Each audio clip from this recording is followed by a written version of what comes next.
So, I've been debating if I wanted to play as someone, not myself, but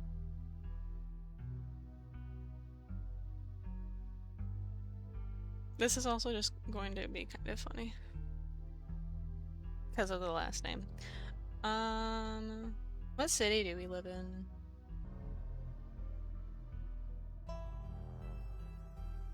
It's solar, guys, but solar, because that's how this works, right?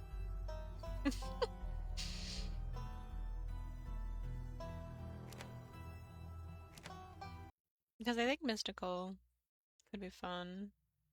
I think all of these could be fun, actually, was a long story short.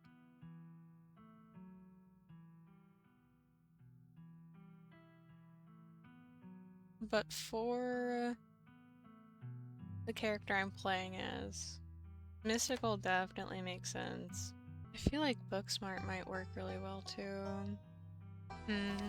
I think either Booksmart or Street Smart would technically work, to be honest. So I'll go with that.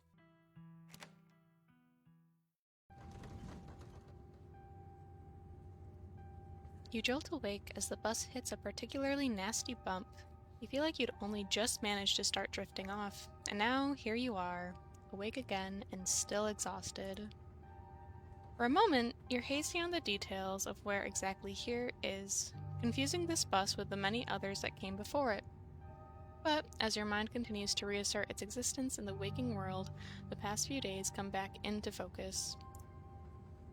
The long-lost cousin, the bad news, the 26 hours of bus rides with countless late-night stops and seedy depots that would have felt unsafe even in the middle of the day. You wouldn't normally find yourself traveling like this, but your cousin bought the tickets. The funeral of Perlan Scarlet, your cousin's mother and your aunt, seems like something you shouldn't ignore, even considering your own late mother's rocky relationship with this side of the family. But it's also more than just the social pressure of the invitation that pushed you to accept it. Something has been tugging you back to this place your entire life. There is no choice to be made, because you are always going to find your way here. So when your cousin called, you knew what had to be done. And now, the end of your long journey is in sight. You're almost in Scarlet Hollow.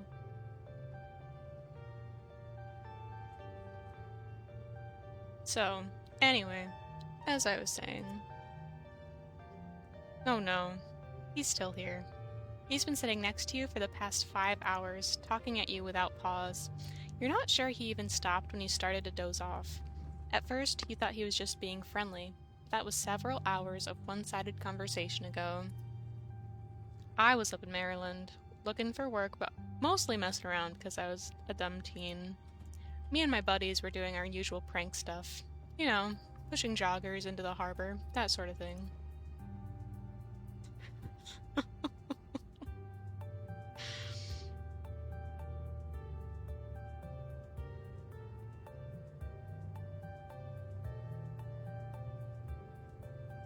Why are you talking to me? Why wouldn't I talk to you? We're on a bus. Buses are one of the best places to meet new people, hands down, and you're the only person left to meet. So, this girl comes up to us, swinging her purse, yelling about how she was gonna call the cops or whatever. It was hilarious. She actually hit my friend, and he said it hurt a lot, so I guess she really was mad and not just playing. But she kept swinging, and soon enough, she lost her balance and fell into the harbor all on her own. We didn't even have to push her. We had a good laugh and fished her out, and her phone got soaked so she couldn't call the cops on us. We wound up hanging out all day. She kind of became my girlfriend after that, and we've been on and off for about a year, so it was pretty serious. Though about 5 months ago she tried to break up with me, like, for real, and geez, you ever get so mad you just want to, like, kill somebody? Forgot this option.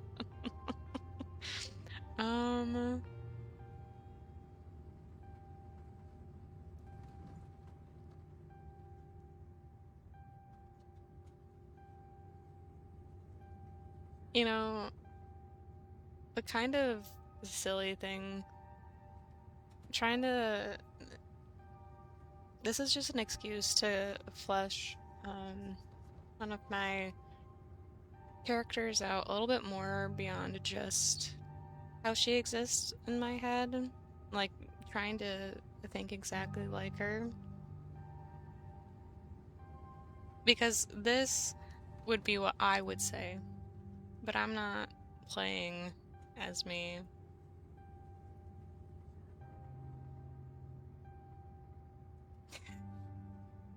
Yeah, I kind of feel like killing someone right now, actually. Flash him a knowing glare. See?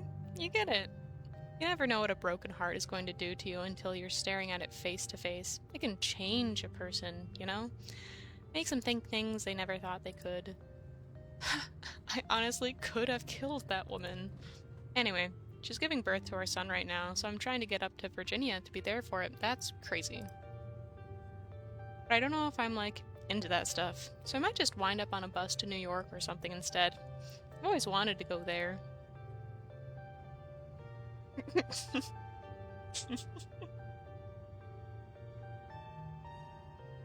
Have you thought about seeing a therapist? Maybe it would help if you talked with someone about these feelings. Someone professional. Nah, I don't need to do that kind of stuff. Us strangers are the best therapists. I feel a lot better after talking to you. Anyways, where did you say you were headed? Home, I think.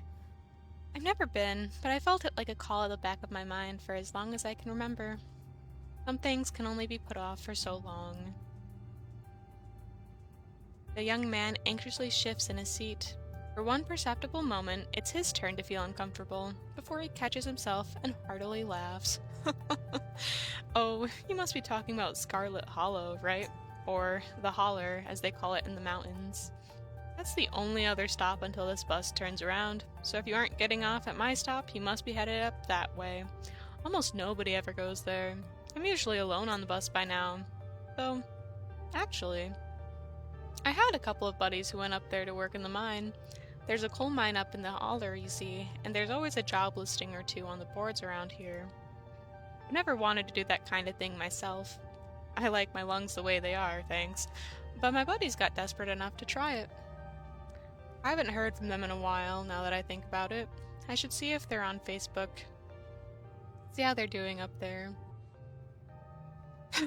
Hope they didn't die. He looks back at his phone, for once focused on something other than you.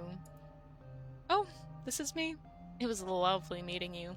Hope you don't get too bored without me around to talk to. Here, I have something for you. The stranger rifles through his pack before presenting you with a dripping bag of peanuts. They're boiled peanuts. I got them at a gas station a few buses back. I noticed you haven't eaten much, so I figured you could use them more than me. Plus, they dripped all over my bag, so I don't want to carry them anymore. You take the peanuts. Thanks. You're welcome. And with that, I leave you. Safe travels, friend.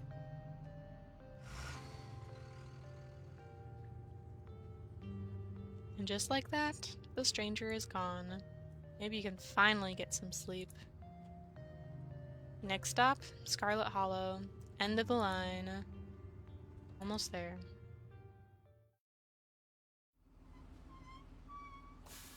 The bus finally comes to a stop. Its brakes squealing as it deposits you in front of the Scarlet Hollow bus station. The sign at least reads bus station, but calling it that feels disingenuous. At best, it's a kiosk. Though for a small town like this, you're amazed there's so much as a road, let alone a bus that drives on it every week. The driver quickly shuts the door behind you and starts the engine, kicking up dust clouds as he pulls away, eager to leave you in this place behind. Hey, Starlet. You instantly recognize the worn young woman from the few public photos on her Facebook page. She's your cousin, Tabitha, and she looks annoyed to be here.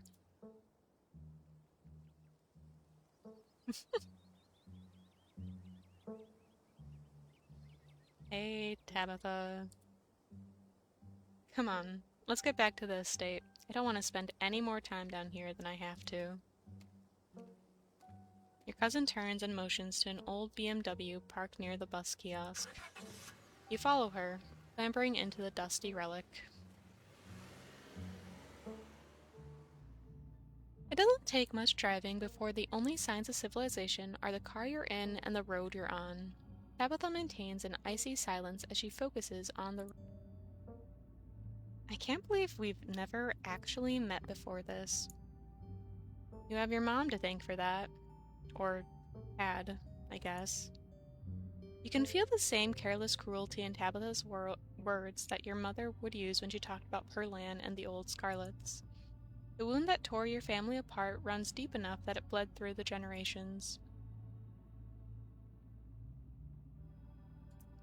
You sound like my mother right now. She hated this side of the family so much. We don't have to become our parents. There are some things in life we get to choose. And she chose to leave.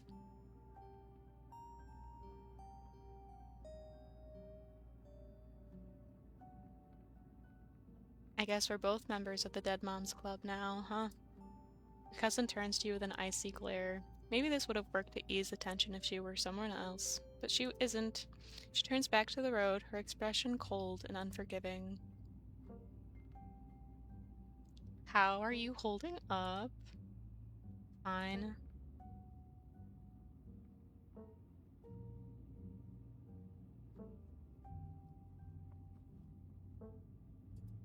It isn't healthy to keep things bottled up. I'm not bottling anything. I'm just more emotionally mature than you. So, the funeral. It's on Sunday, right? Yep. Like I told you.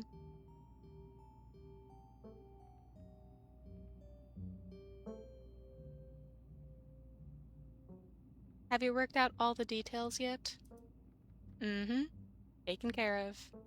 Don't need any help. You decide to sit in silence with your cousin as the car eases up the steep mountain road.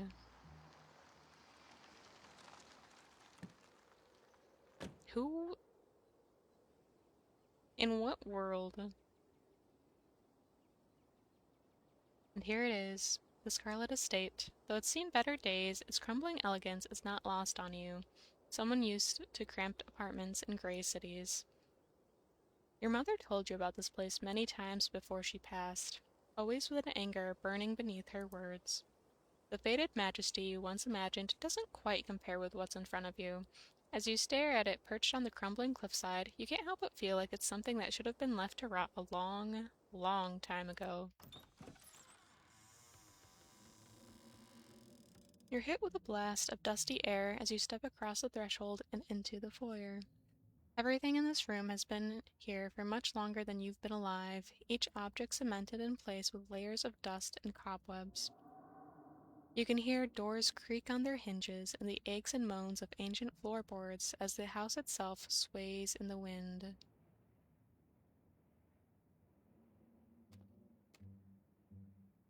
Welcome to our family's humble estate. Unfortunately, due to the current state of the house, only a few rooms will be safely accessible during your stay. I wouldn't go wandering anywhere else if you value your limbs. The floors have been known to give out. If you know what's good for you, you'll stick to your room, your bathroom, and the kitchen.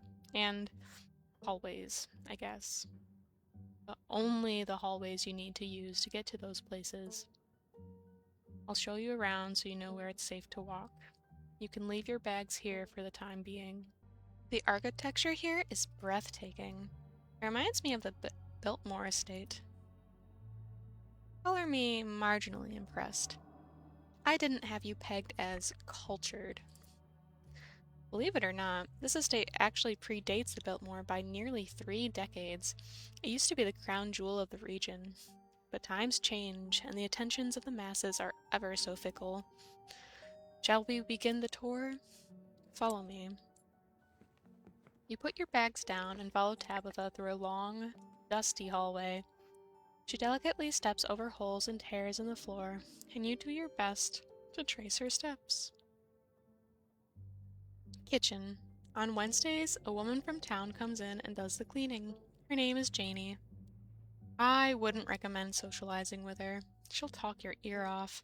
If you need any food, there's fixings for peanut butter and jelly. Don't touch my mac and cheese or my ice cream. Those are off limits. Oh, you can also access the garden through here, but it's pretty wild, so I wouldn't if I were you.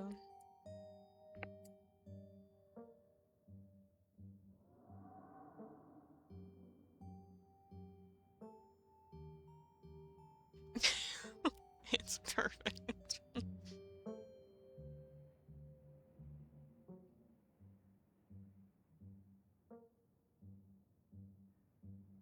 It's nice.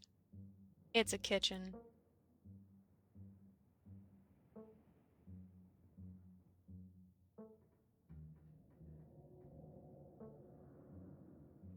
I might want to eat something other than PB&J this week. Is there somewhere in town we can get groceries? Well, aren't you fancy? Yeah, there's a general store. There's also a diner. I usually order my food in bulk online, though, so I wouldn't be going with you. Sweet. Thanks. Cool. Good talk.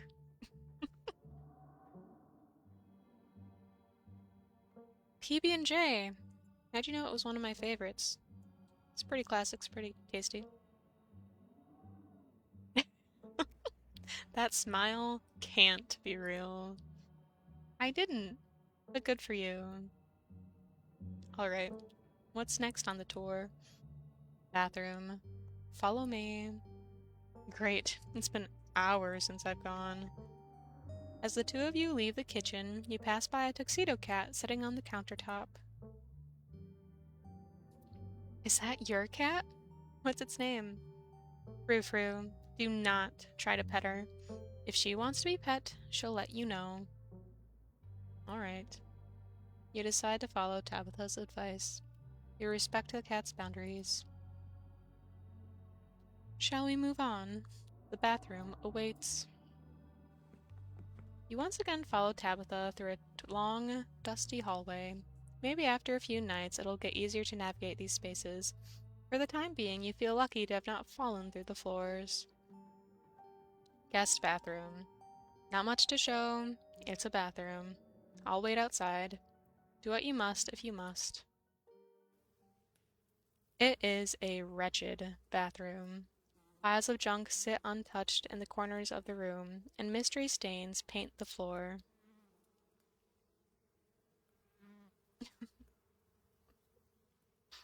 Never mind. I don't need to go.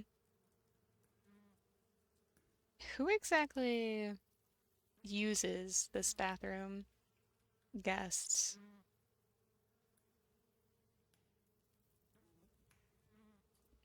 Are you sure this toilet works? Yes. Why wouldn't it? The water bills get paid. Therefore, the toilet works. Now do your business so we can move on. I don't think that's exactly how it works, but sure. You silently stare at the monumental task in front of you.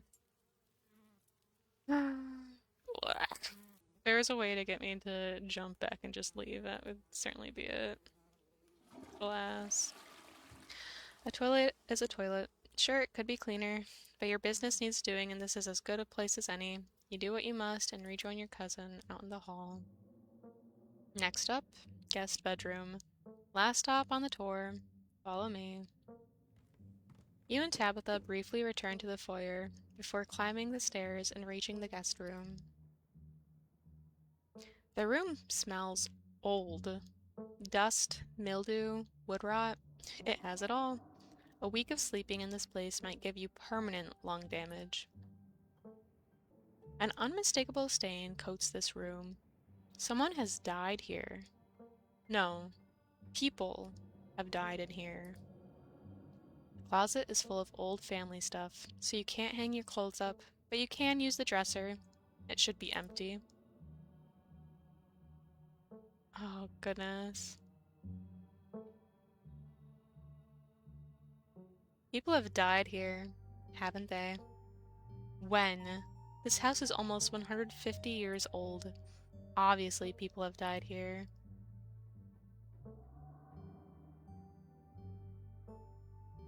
Who used to sleep here?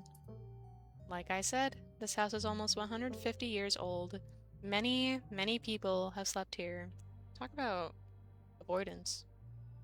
And now you'll sleep here, carrying on the fine tradition of bedrooms being slept in.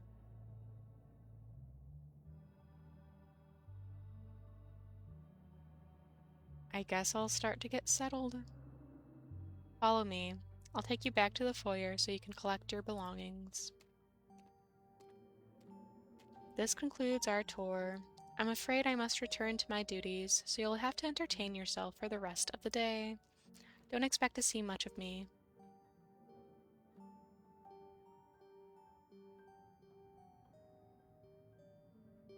There wouldn't happen to be a library in the estate, would there? I'm not sure what else I should do with my time. There is, but as I said earlier, most of this building is off limits. And the library is in the west wing, which is extra off limits. You're better off heading into town. I'm pretty sure there's a library there.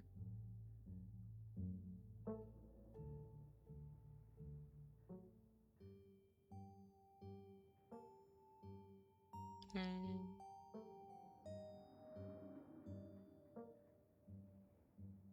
Wait, where are you going? To work. Somebody has to pay the bills around here. What kind of work do you do? I run the coal mine, same as every Scarlet who came before me. Except for you and your mom. It requires a lot of time and concentration, so I'd appreciate it if you didn't keep me for long.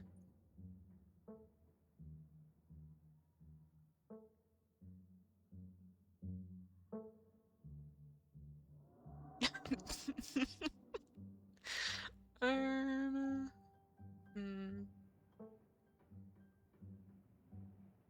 I didn't know we owned a coal mine. We don't own the coal mine. I own the coal mine. Your side of the family forfeited any claim to it years ago.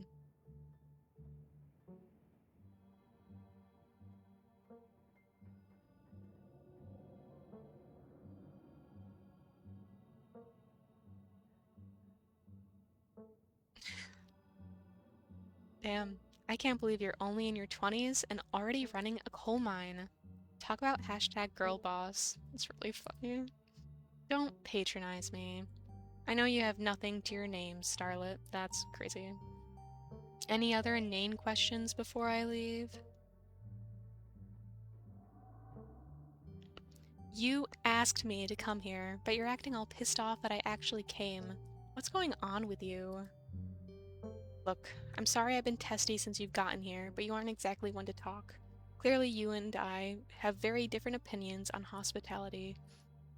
Maybe we can start fresh tonight. Just stay out of my hair until then, okay? I have work to do.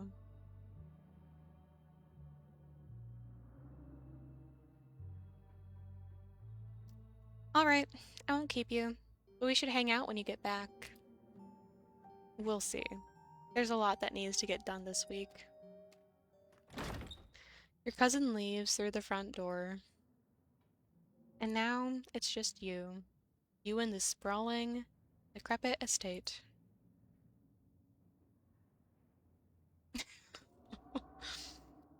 Um. Oh, decisions, decisions. You haven't had anything to eat all day. The only things louder than your stomach right now are the creaks and moans of this ancient place. A PB&J sounds exactly like what you need to take on the rest of the day. You head to the kitchen. Back in the kitchen, ready to craft a beautiful peanut butter and jelly sandwich. It's a daunting task, given the state of the place, but the aggressive growls of your stomach outweigh your fear of food poisoning. To get started, you'll probably need to find some peanut butter, some jelly, bread, a plate, and a knife. The cat hisses as you draw near, but remains firmly in place. This is clearly Frou-Frou's spot on the counter. Alright.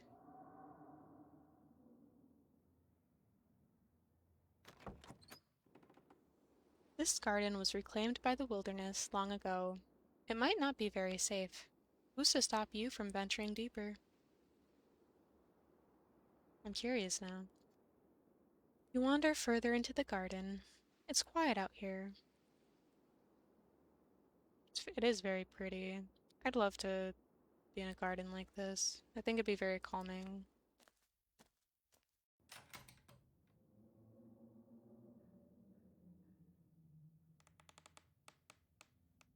Tabitha sure loves her mac and cheese. Cat out ducks.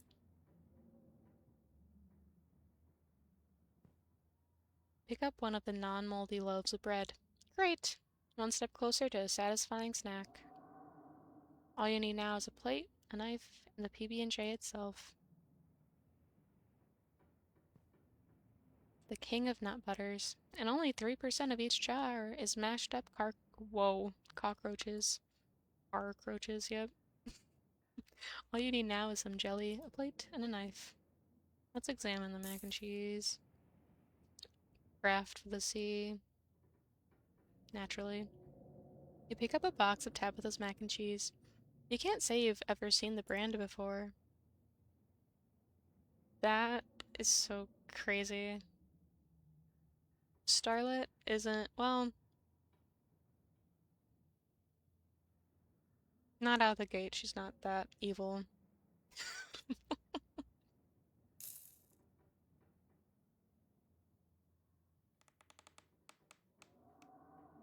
You close the pantry door as best as you can and turn back to the rest of the kitchen. This cabinet must be where Tabitha keeps the dishware, and, oddly enough, the utensils. I think because it's not as easy to reach, whereas like drawers would probably get nasty from something or other.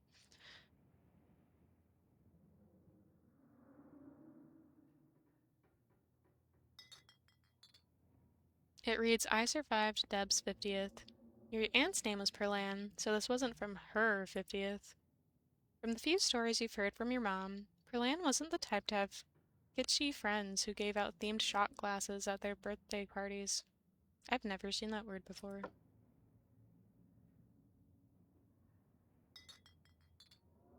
It reads, I was blown away at Blowing Rock, North Carolina. So your aunt and cousin actually traveled sometimes, even if it was only a few hours from the estate. Maybe you can route your return trip through Blowing Rock. It might be nice to see the local sights before heading home.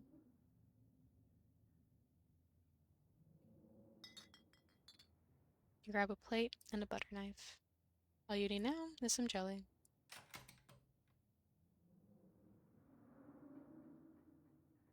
As you approach the fridge, your eyes catch a note taped to the door reading, Janie, stay out, in all caps. Below it, in separate handwriting, are the words, Okie dokie. You open the fridge. You already feel a deep urge to wash your hands even though you have yet to touch anything other than the handle.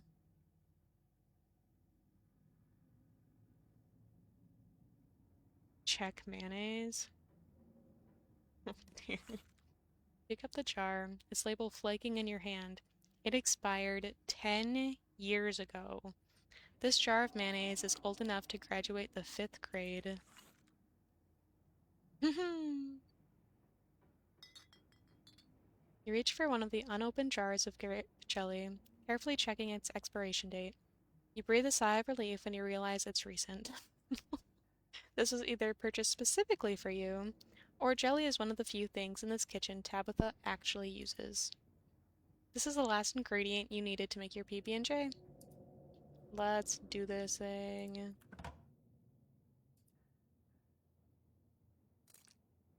Despite the state of this horrendous kitchen, you have successfully combined your 3 ingredients to make a peanut butter and jelly sandwich. This feels patronizing. Congratulations! You can feed yourself. Job well done. All of that hassle, and it took you less than a minute to eat. The rest of the day lies in front of you.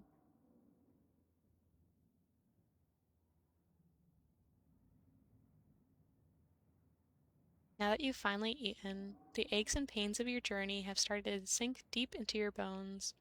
You stumble up the stairs to your room, suitcase in tow, eager to unwind before you face the rest of the day.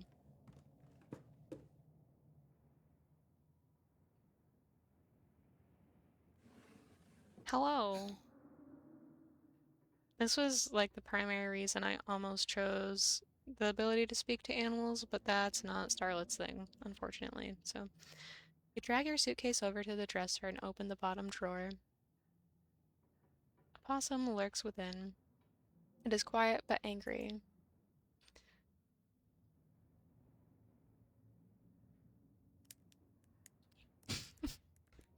You hold out your still dripping bag of boiled peanuts. So true.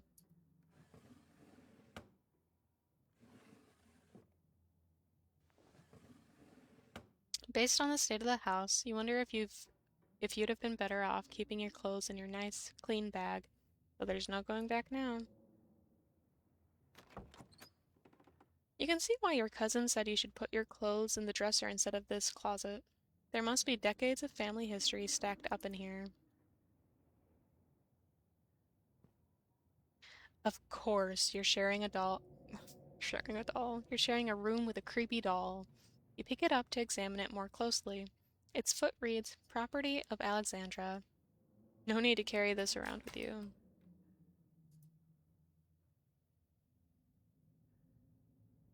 This must be an older relative of yours, judging by the dates on the inscription.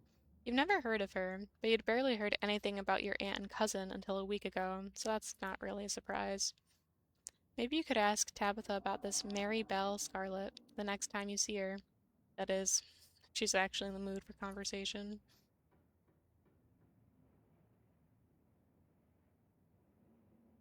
You can only imagine how beautiful the garden must have been in its heyday. If you owned this place, you'd totally get out there with a shovel and some gardening gloves and whip it into shape. You'd go out and pull weeds, chop trees, carve topiaries, and do whatever you needed to do to return it to its former glory. And once it was all done, you'd sit by the fountain, which of course would have a little goldfish in it, and drink a floral tea while enjoying the birdsong. Yeah, you'd definitely do that. Just not right now.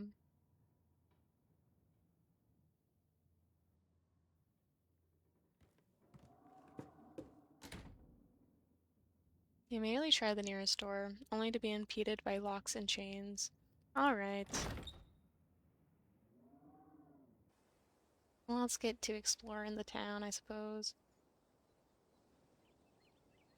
If you'd have known you'd wind up having to walk all the way back to town, you probably would have just asked Tabitha to leave you at the bus stop, especially with how unhappy she seemed to see you.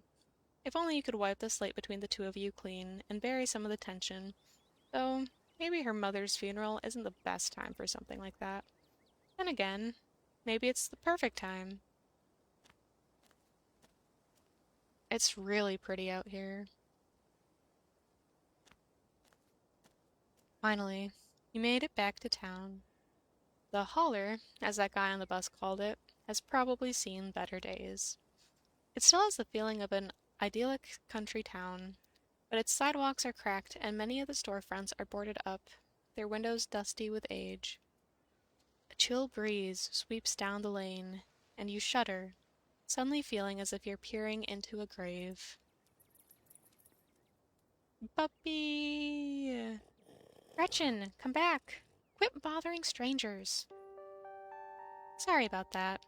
Gretchen can be very slippery when she wants to be. She loves to get loose and cause havoc.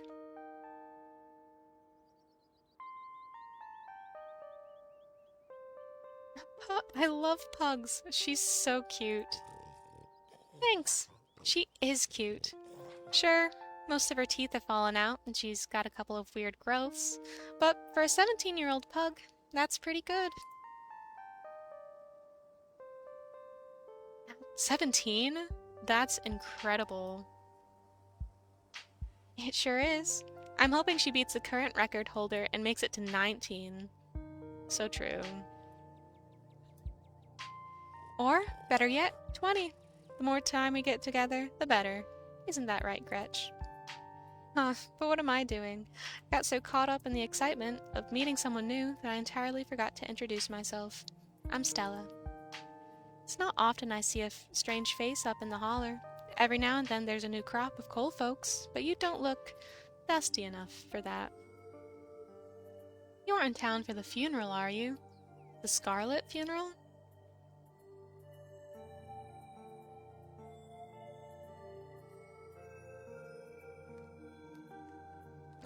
The unimpressed face. Oh, that's really kind of you to offer, but I couldn't take your food. You should hang on to those in case you get peckish. I'm not eating them. Anyways, I'm gonna go out on a limb and say that you're Abby's cousin, right? That's the only person I can think of who would come to town for the funeral. How's she holding up? To be honest, I've been a little worried about her. All alone up in that big house.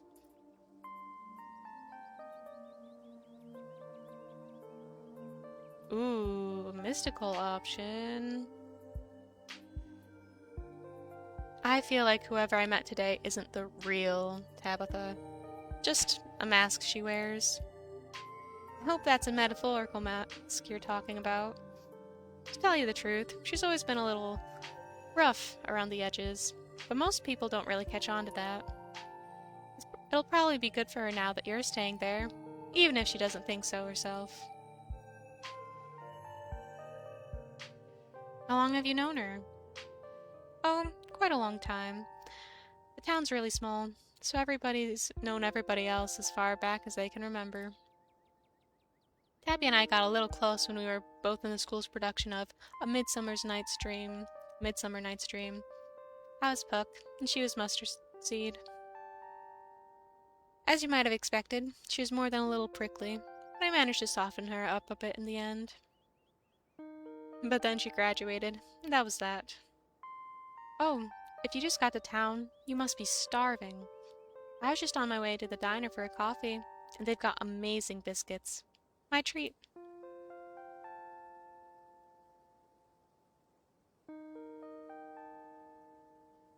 Just leave.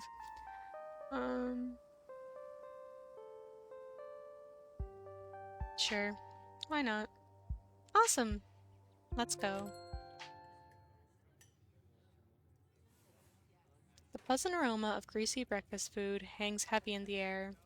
In contrast with the empty, lifeless atmosphere of the family estate, the diner is filled with the comforting din of human life. All of which grinds to a sudden halt as the patrons realize that a stranger has entered the establishment. You silently stare at the patrons, unsure of what to say, or perhaps unwilling to break the silence. Hey, this is Tabitha's cousin. She just got into town for the funeral. I'm showing her around. Stella moves to the nearest booth, and you quickly follow. No need to be nervous, you know? They won't bite. Hey, Stella, I went ahead and fixed you up a coffee. They quietly place a cup of coffee in front of Stella. And here's some bacon for the little lady. Gretchen sniffs the bacon and digs in. That's right. Look at the puppy. Puppy. Anything for you? The name's Avery. I'll be taking care of you today.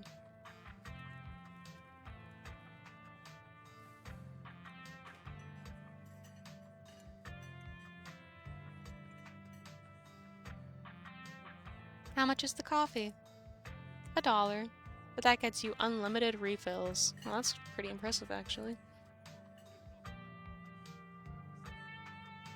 Sweet. I'll have a cup, thanks. No problem. Avery pours the fragrant brew into the empty mug in front of you. They linger after pouring your coffee, turning to you nervously.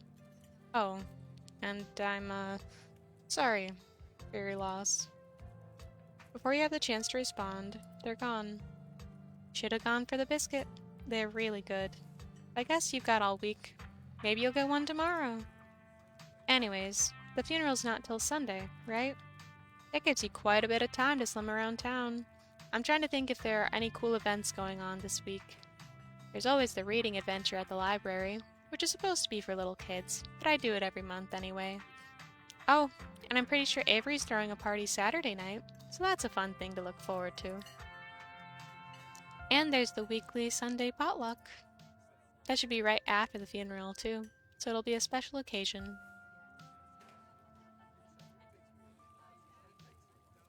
It's a shame they're reading adventures for kids. I was excited for something to do at the library. Just because it's for kids doesn't mean it isn't fun. And Oscar's all about keeping things on theme. So this month, it's a bunch of ghost stories. I think he's calling it Spooky Bookies. You know, like how a ghost would say it.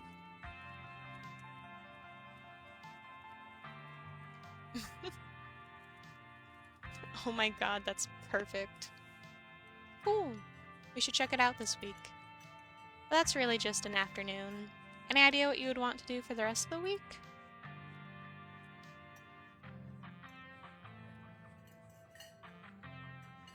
How's the general selection at the library, outside of the reading adventure stuff? It's great. I spent a lot of time there myself. In fact, I was working in the library most of the morning. I ran into you just as I was leaving. Oscar does a great job stocking the place. Once he gets to know you, he'll compile these big lists of books he thinks you'd like, and he's always right. You might as well label the sections by townsperson. For me, it's a bunch of books on cryptids and weird supernatural stuff. He manages to track down some really rare sources. Before Stella can finish, Avery returns, biscuit in tow. Hey, Winnie wanted to give you a biscuit. On the house. She sends her condolences. You didn't have to do that. No worries. Hope you enjoy it. You pick up the biscuit. It's delicate and fluffy. It nearly crumbles at your touch. A warmth emanates from its surface. You don't even need to taste it to know that it is good. Definitively given buttery form. I like how that's a mystical thing. Oh yes, the most mystical of things. Food. Good food. You take a bite. It melts in your mouth as if it was nothing but butter suspended in a thin matrix of dough. Truly, this is a perfect biscuit. Whoa, this is a really good biscuit. Wow. So glad you like it. Avery lingers at the table for a moment. So, as Stella mentioned, she's famous? Oh, Avery, I'm not famous. You're the only person I know who's been on the news. If that's not famous, then I don't know what is. Stella sighs. I'm a YouTuber. Who's gonna tell her?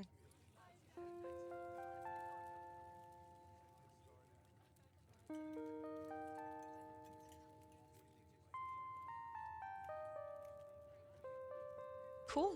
What kind of videos do you do? She hunts cryptids. You should really check out her channel, Scarlet. It's amazing. I think the best video to start with would be that river one. You know, the controversial one. Oh yeah, Catawba River Runner. I didn't expect much out of the footage at the time, but it really wound up doing some numbers. So, the River Runner is a cryptid that's only known from a single sighting. 2 Boy Scouts thought they saw something big and weird in the Catawba River, and that's all I had to go on. But then I wound up catching this on camera. Stella pulls out her phone and shows you a clip of something in a river. The size and shape of the creature's body tells you it's likely a predator, and it's definitely not a wolf. You seem to recall that mountain lions used to live up here. Who's to say if there aren't a few left? Some folks said it was a beaver, but if that was the case, it'd be at least twice the size of any beaver I'd seen.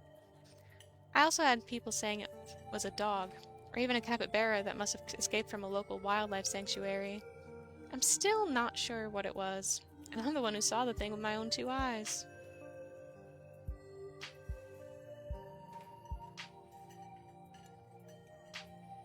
Maybe it's a mountain lion. It's definitely got that predator shape and size, and there used to be a population in North Carolina. No, no way. It is absolutely not a mountain lion. There are no mountain lions left this far east. I did a whole video on the Appalachian mountain lion myth and found Jack squat. And there's no reason one would be swimming in the river like this. They're not fans of water. And the body is too long. No way. Personally, I'm a fan of the capybara theory. Capybara, oh my word. There's always people keeping those things as exotic pets. Kind of a sewer gator type situation. Yeah, exactly. Some exotic pet owner set it free, and it will forever roam the Catawba, confusing Boy Scouts and YouTube commenters for years to come. So, speaking of things to do around town, I was actually planning on filming this week's video tonight. I was wondering if maybe you'd want to come along. It's a pretty easy one this week. We wouldn't even have to camp anywhere. I'm gonna go after the... Wait, no spoilers. I should probably get back to it instead of standing around chatting with friends anyway. See y'all around. Now that the coast is clear, I'm going after Skunk Ape. Hmm. Heck yeah, Skunk Ape is hilarious. I saw a docu special on it once. Stinky Bigfoot. Right? It should be a pretty fun video. It's hard to be serious when you're talking about something that's famous for smelling bad. Most skunk ape sightings are from Florida. While I was doing research for last week's video, I came across a report where a lady from a town over claimed to have seen one on her deck, playing tug of war with her dog. And as I leave no stone unturned, I decided it was worth investigating. So, what do you say? Want to tag along? Hold the camera for me while I narrate against the darkening sky? That sort of thing?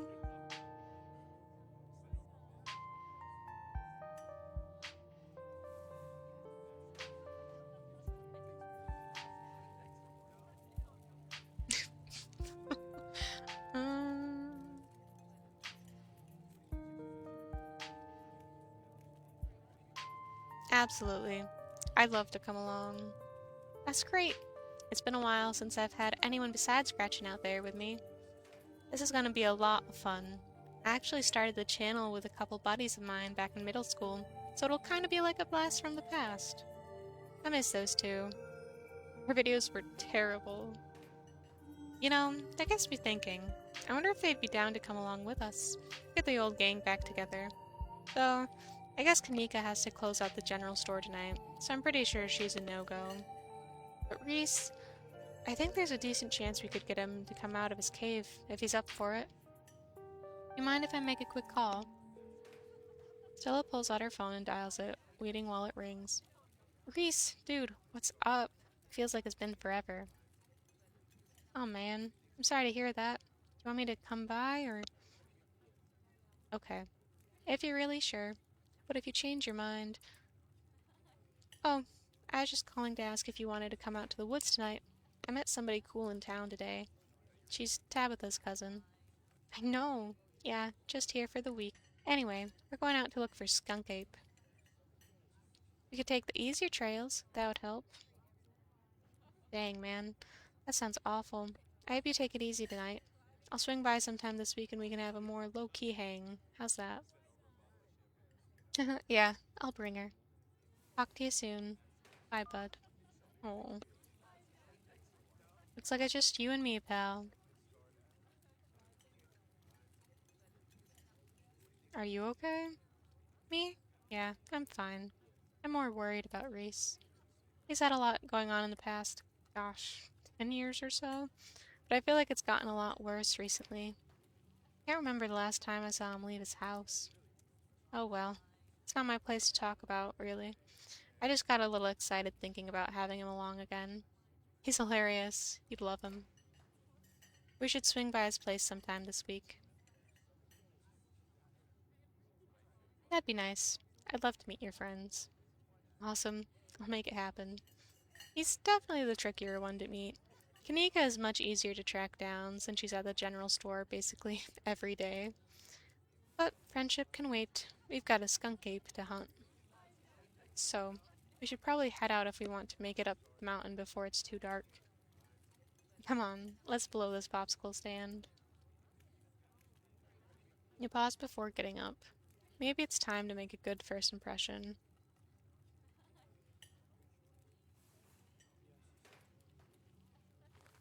Sure. Here you go. Might as well share the wealth while you've got it.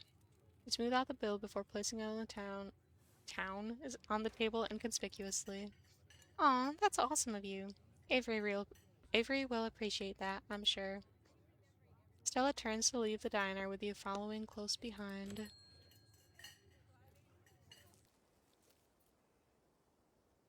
It hadn't been very cold when you first arrived in town, but as the sun dips closer and closer to the horizon, a chill descends upon the hollow, and you see your situation with renewed clarity.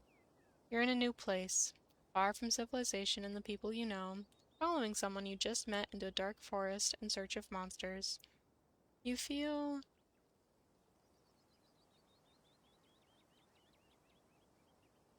an overwhelming sense of foreboding, which seems only natural considering where you are. Your instinct screams at you to leave, but at the same time, you're curious to see what the night has in store for you. You decide to go with the flow, to keep putting one foot in front of the other, and to not dwell too much on this strange feeling. Gotta love this brisk fall weather. This past summer was the hottest on record. Since last year, at least. You know how it is these days. Each summer is the hottest yet, until the next summer, which always finds a way to be so much worse. It's just nice to feel a chill in the air, and see the leaves change, like normalcy is restored, if only for a moment. Sorry if that was a bit of a bummer. We should talk about something more fun, like skunk apes. Do you ever hunt things that aren't cryptids? You know, like ghosts, demons, werewolves, that sort of thing. Yeah, for sure. I used to go after all sorts of spooky stuff. I never had much luck, though, especially when it came to ghosts.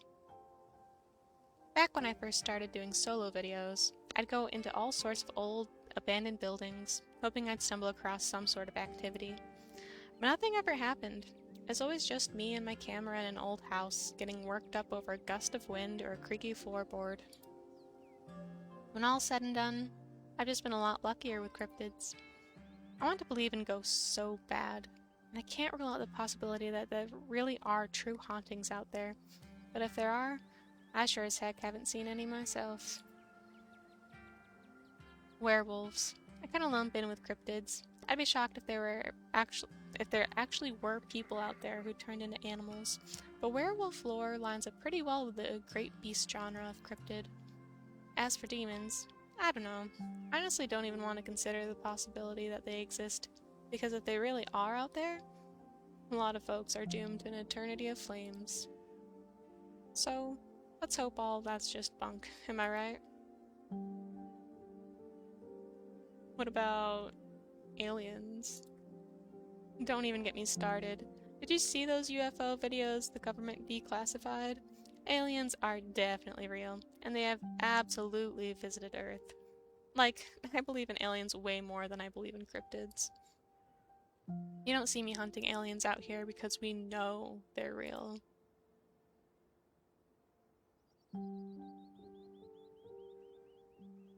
That's interesting, that's a Booksmart line. I'm very intrigued. We're not alone out here, but everything is cut from the same cloth. You've got to meet my friend Kanika's mom. You two would get along.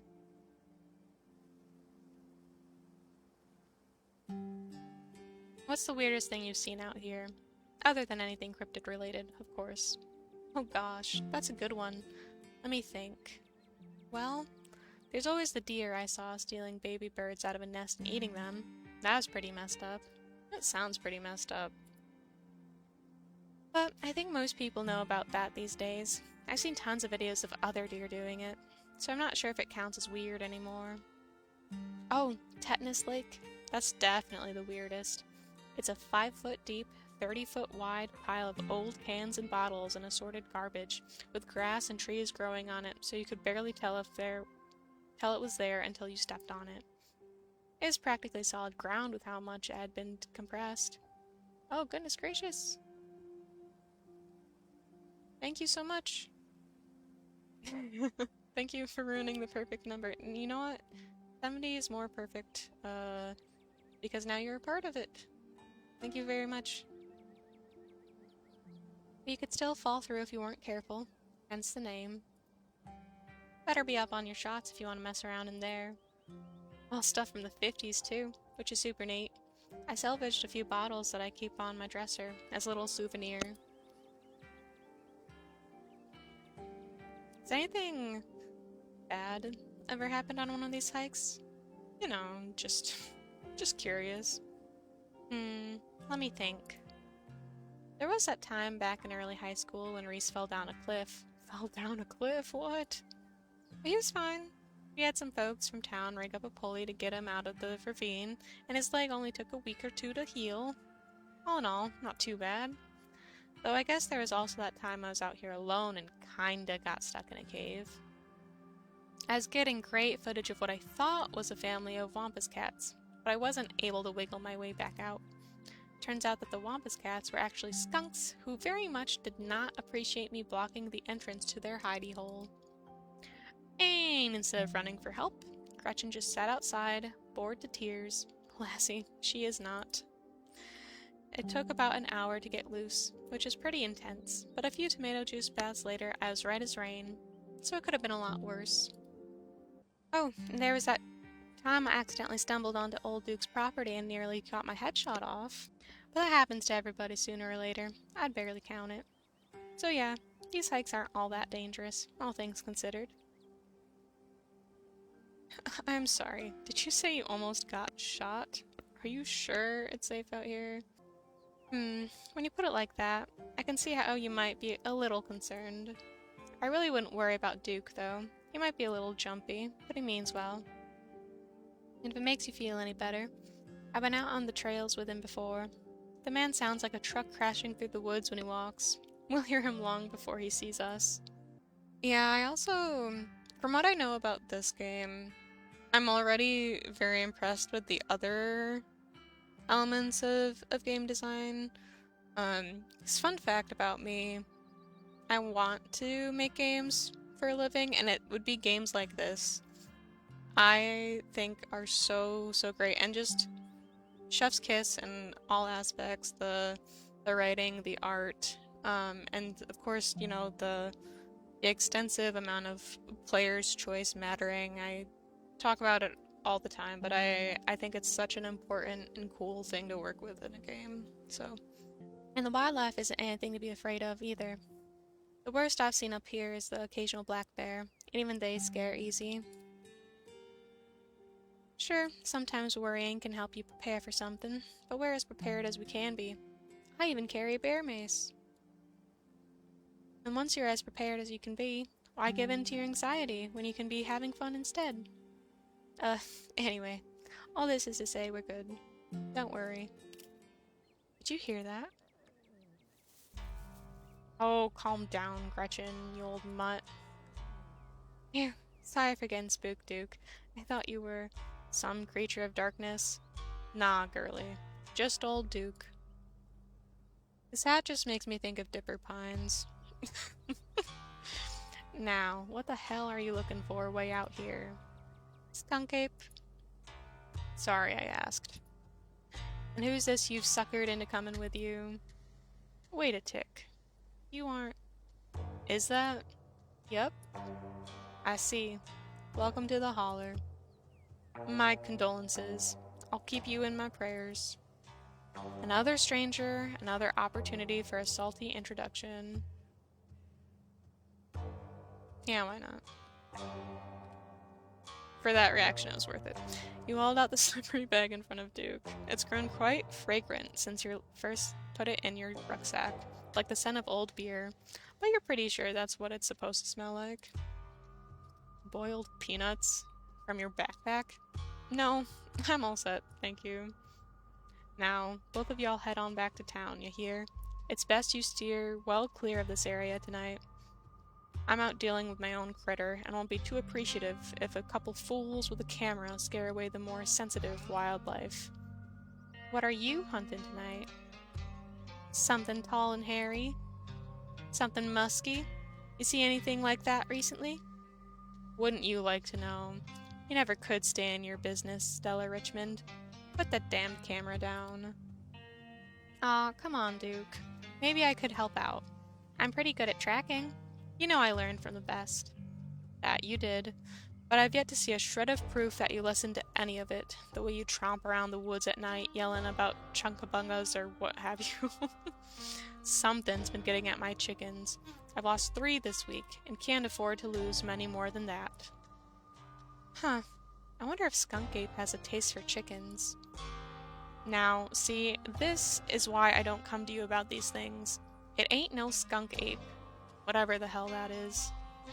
I know exactly what this is, but I know you won't believe me if I tell you. Oh, Duke, you don't think it's... I do, actually. It's those damned mountain lions. They're out there, Stella. I don't care what your little investigation turned up. You haven't been out in these woods as long as I have. Those sons of bitches are sneaky. Of course you wouldn't find any in one night of tracking. And I know for a fact that's what's been getting at my chickens. It couldn't be anything else. I'm telling you, man, mountain lions are extinct in these parts. There hasn't been an actual sighting since the 1990s. And even those were iffy. I can't believe you go out there on your YouTube saying some river monster spotted by a couple school-age Boy Scouts has been 100% confirmed, yet Appalachian cougars are some kind of far-fetched fantasy made up by geezers like me. You made me look like a fool. I read those comments people were posting on your video. I'm sorry, Duke. I didn't mean to sick anyone on you. I just don't think it's plausible. You'll eat those words when I come carrying a mountain lion corpse out of those woods at dawn. And if you two don't want a face full of buckshot, I suggest you run home and stay out of the woods tonight. As Duke's words leave his mouth, an existential dread begins to pull at your chest. Something is waiting for you deeper in the woods. Whatever it is, the 3 of you are bound to meet it, and it will change you forever. Oh, I like both of these options.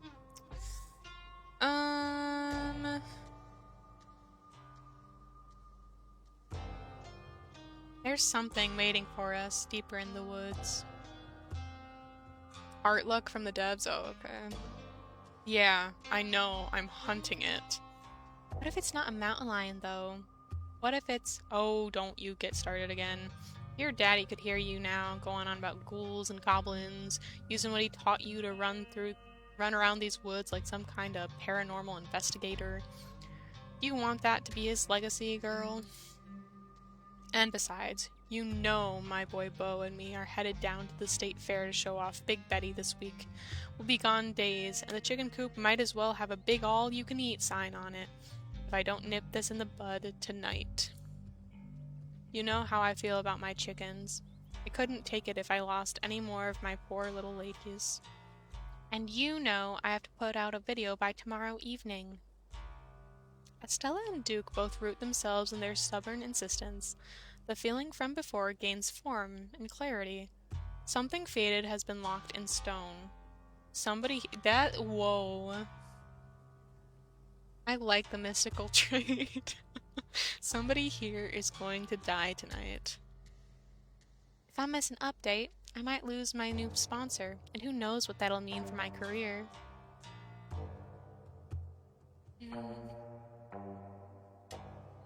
They're going to think I'm just crazy. I like picking the thing that comes from traits, though. Gosh darn it. And also, would Starlet say... You know what, she would. Attack with it. We all need to get out of the woods right now. If we don't, somebody is going to die tonight. Why even try to warn them? Fate is fate. Yeah, that was another thing I was thinking of. That Starlet would also know. Oh well, there's no resisting it. You know this. Now what's that supposed to mean? Are you trying to threaten me? Obviously.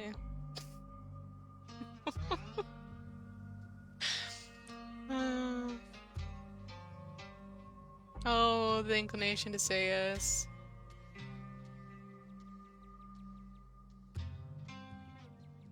But nah. They haven't done anything to inspire the ire, so it's fine. I don't know. It's just a weird feeling I get sometimes. A weird, bad feeling. It's never wrong. Are you, trying to say you're psychic or something? Ask again later, that's funny. Yeah. Ask again later. Oh, right. When we're in a more private place. I get you. Ah, hush, both of you. You're just trying to unsettle me, so I let y'all go off in the woods to film your little video. Starlet. I think you freaked Duke out enough for one evening. Maybe we should leave the poor man to his wild goose chase? I am not freaked out by your friend's theatrics, but if it gets you out of my hair, sure, I'm greatly disturbed. Now, run along home and stay out of trouble. But one of us is going to die tonight. There's, there's no avoiding it, apparently. It's now written in fate. Sorry to say. As you and Stella return to the trail, she carefully looks back the way you came. Okay, the coast is clear. There's no way we're letting Duke edge us out that easy. Come on. I know a trail that'll let us get around him.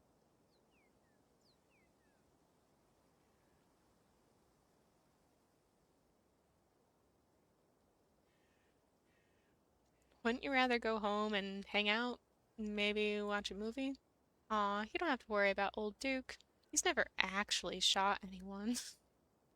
We can always do a movie night later, but right now, my viewers come first. They demand cryptids, and I am duty-bound to give them what they so crave.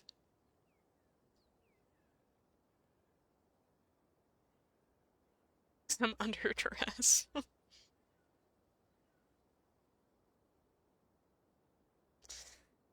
Oh.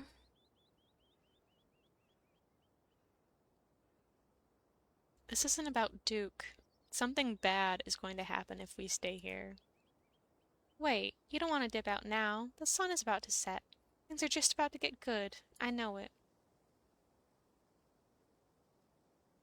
I don't want to accidentally get shot today.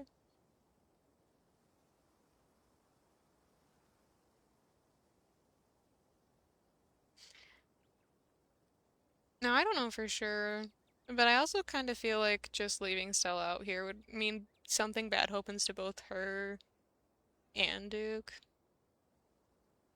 Anyways, Starlet wouldn't leave anyways. Sure, I guess I'll stick around for sunset. Great. I promise it'll be chill. If it makes you feel any better, not much usually happens on these hikes. We'll probably just head home pretty soon after it gets dark. Duke will never know we were up here. There's a great overlook just up the path. We can start there. Alright, this looks like a good shot. Mind holding the camera? I don't know why the accent is easier for me to do on some lines than others. I don't even think really twice about it, and then other times I just can't when I am thinking about it. She hands you the camera and takes position. Ahem. As night falls, my new assistant, the mysterious Starlet, and I find ourselves on a high hill in the Blue Ridge Mountains, where we'll begin our hunt for the elusive yet pungent skunk ape. Though mostly encountered in Florida, this possible relative of Bigfoot has been spotted all along the southeastern edge of the United States, including right in this very county. Here's hoping we get a glimpse tonight. We check back once we're on the trail. Until then, stay searching, Stellars. It's what I should call you guys, actually. Although I do like calling you my stars, too. It's like the same kind of thing. I can take that camera off your hands for now. We'll be able to start the tracking scenes once the sun sets all the way. In the meantime, we get to take in all this gorgeous scenery. Duke may be gone, but that feeling in your gut still lingers. Something terrible awaits you. Something unavoidable. Though what, exactly, is wrong in these woods still eludes you. I'm so used to seeing pigeons and rats. I like all the mystical options. I'm such a sucker. But we'll go with Booksmart this time. British jump scare, literally. The nature out here is incredible. I'm so used to only seeing pigeons and rats. Can't wait to whip out my copy of Guide to the Birds and Wildlife of Western North Carolina and go to town on some identifications. You might wind up being a little disappointed. I feel like it's been quiet around here the past week or so. I guess everyone is flying even more south for the winter. Or maybe they've been scared off. Maybe by a very bad smell. A bad smell attached to mysterious ape. Your quiet moment with Stella is broken by a loud, percussive snort. It's a deer, and this noise means it's alerted the rest of its herd to danger. Oh, wow. That's a deer, isn't it? They kind of snort to warn the rest of their herd about predators. Could be. Let's check it out. Oh, goodness gracious. As you and Stella hear the footfalls of animals retreating into the woods, she reaches for her flashlight. Oh. A single deer remains behind, staring down the beam of light while Gretchen whines and pulls at her harness. And then it's gone. Jeez, Gretchen, calm down. You're gonna hurt yourself. She cannot handle deer. When she gets like this, I usually have to pick her up and hold her. She has a bad habit of slipping her harness when she wants to go after something. You're too much of a potato, and they don't make harnesses to fit potatoes, do they? Was that some sort of a cyst or something on that deer? It looked bad. Yeah, it didn't look too good. It's not like wild animals can get those taken care of, so they just get bigger and bigger. Poor thing. But there's not much we can do about it. Why do you bring Gretchen out here with you? She doesn't seem like the safest choice for a hiking companion. I actually find her to be quite the opposite. Sure, she wants to chase stuff, but I usually let her when I'm not on one of my cryptid hunts, so I can't hold that against her. I'm just happy she's still so feisty, even at her age. Pugs aren't exactly known for their good health, but here she is, running around in the woods at 17. And I feel like the fresh mountain air and exercise have helped a lot in that regard. You defy the laws of nature, don't you, Gretch? That got my heart rate up. I'm so ready for the hunt. Same for me. How about we take a quick snack break to fuel up, then we get right into the night's activities. As you settle down to rest, Stella breaks open a bag of assorted snacks. Extra M&Ms. Classic choice. It never fails to satisfy. I like to mix my own to make sure it has the best stuff. Mostly M&Ms. And I left out the raisins. No one likes those anyway. You and Stella settle down on an overlook, snacks in hand, as the quiet sounds of evening wildlife wash over you. Gretchen gnaws like stick, distracted for the time being. So, tell me what it's like in Solar. Do you have a house? An apartment? Do you live with family, roommates, pets? Tell me what it's like to be a starlet. Such interesting answers. I didn't even register that this one was a closet in a house with 10 roommates. You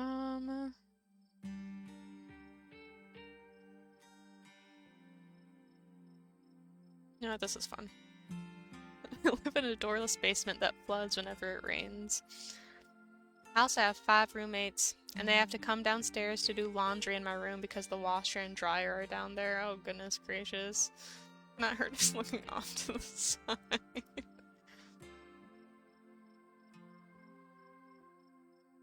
It's a bit of a mixed bag, but it could be worse. Finding a place with in-unit laundry is a big deal in Solar. I just wish it weren't quite so in-unit. For me, at least. It'd also be nice if it didn't flood so much. Half the room is unusable because it's 3 inches deep in water every couple weeks. I don't remember the last time I've had a good night's sleep, or privacy for that matter. But it's cozy, and it's home. That's a nice way to look at things, but I don't know if I could handle that. Are your roommates nice, at least? They're nice enough, but it's a tough living situation. I get that. I certainly don't think I could live without any privacy like that. You think you'll move out at some point?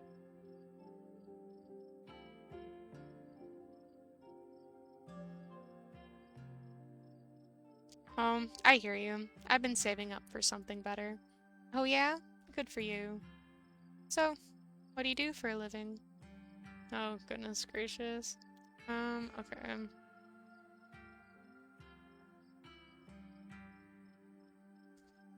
Oh, damn, the streamer option is just really funny. Um, not for Starlet, though. Oh, this might be the best option for that. I have an Etsy store where I sell assorted arts and crafts. Sometimes I'll do commissions. Sometimes I'll just sort of find something on the street and fix it up with a quirky design. Like giving something a mustache or painting it to look like a bee. Oh, so you're an artist. And you upcycle. Nice. Oh, thanks. Most people I meet tend to raise their eyebrows when I tell them what I do. But you know what? I love it. Might not be much, but it's empowering to feel like I'm taking control of my own destiny. Believe me, I can relate. I don't think I'd give up on what I do for anything. A crisp breeze passes over you. What about you? Why am I giving myself a thing? What about you? What's your story? Gretchen and I live in a little house just outside town. It's actually the house I grew up in, so it has a lot of pleasant memories attached to it, and I'm glad I could keep it in the family. My great-great-grandfather built the house, and he must have done a great job, because it's just as sturdy as it's ever been. Hmm. Oh, do you live with your parents? Family home and all that? No. It's just me. They aren't with us anymore. Oh geez, I'm so sorry. It's okay. You didn't know. I've done my mourning. You don't have to watch your tongue around me or anything. Life goes on. What were they like? Did you get along? They were amazing. Two of the nicest people you'd ever meet. Interesting, too. My dad was a bit of a regional legend among hunters and trappers. He was always out in the woods on the trail of something. And we certainly had some interesting dinners because of him. He had to learn how to fend for himself, since his family didn't have much growing up. He always made sure I had food, and that I knew how to get it if I ever found myself too far from a grocery store. I could make us a pretty good salad with just what's in this clearing, if I had to, though it wouldn't exactly taste great. My mom was the local vet, the lady all the farms in the county knew to call if their animals were in need of something. Even the smallest mouse would get the proper care in her hands. I'm sure she's most the reason Gretchen here is one of the oldest dogs I've ever met. So, yeah, those are my parents.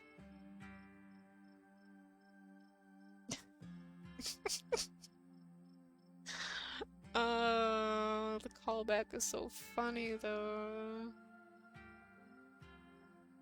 Yeah, we're doing it. I guess we're both members of the Deadlands as well. There is an achievement for saying it to both. That's alright. I guess we are. How are you holding up?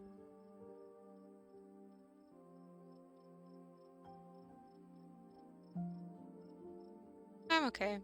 Hanging in there. It was a long time coming, so it wasn't a surprise. I'd kind of come to terms with it by the time it actually happened. And it's not all bad. She doesn't have to be in pain anymore. That's a relief. The hospital bills are another story, though. Can't even imagine how bad that must be. It's just salt in the wound at that point. Yeah, I've always not really cared for that as a thing. That's just so... It feels unnecessary, you know? Definitely salt in the wound. Oh, it's showtime. Whatever lurks behind the tree line is something best left unseen. But the events of this evening were already set in motion long before you stepped foot in Scarlet Hollow. There's no turning back now.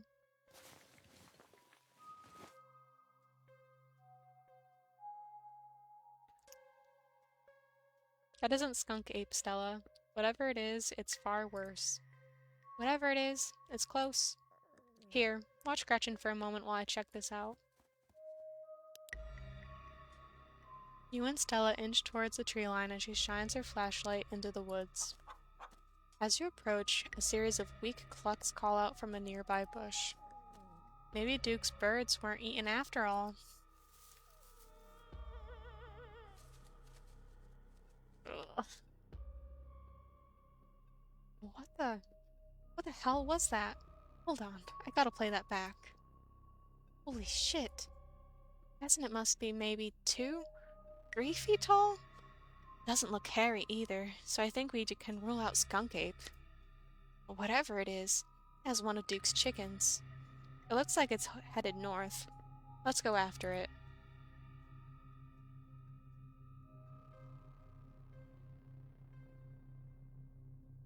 What have you gotten me into? No, I don't feel like Scarlet would say the book smart line. Right behind you. Follow Stella as she sprints into the unknown, Gretchen excitedly pulling you along by her leash. Gretchen, you get back here. You stay close. Ouch. Ow.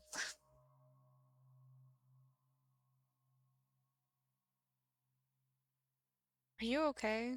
Haha, yeah, I'm alright. I just tripped on something weird.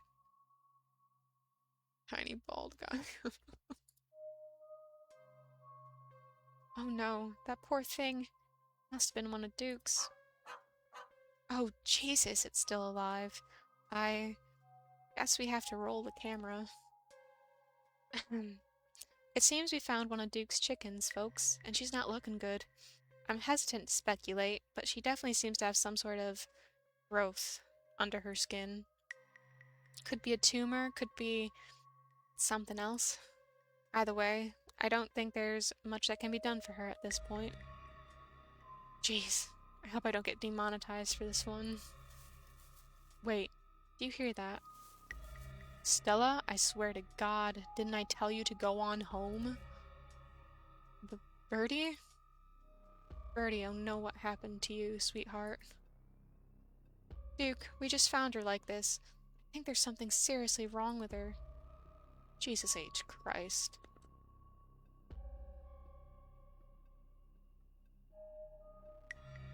There is something really wrong with all the animals we've seen tonight.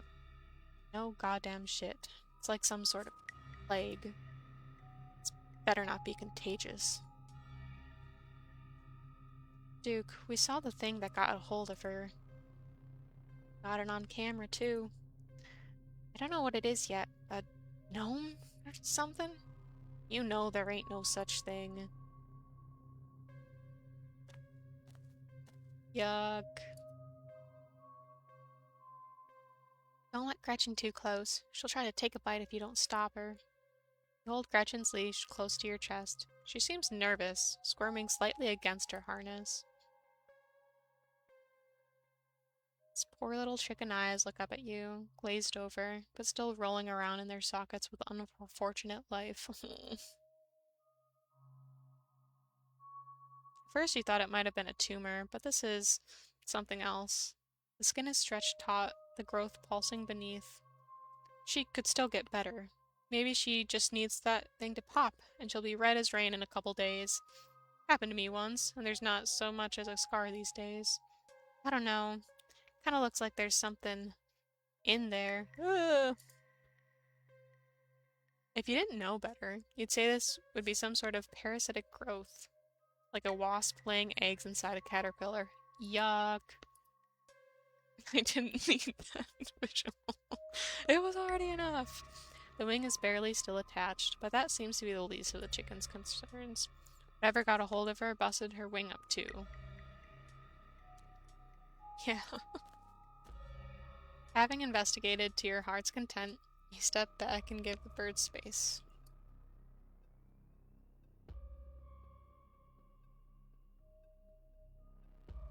You think she's become an egg?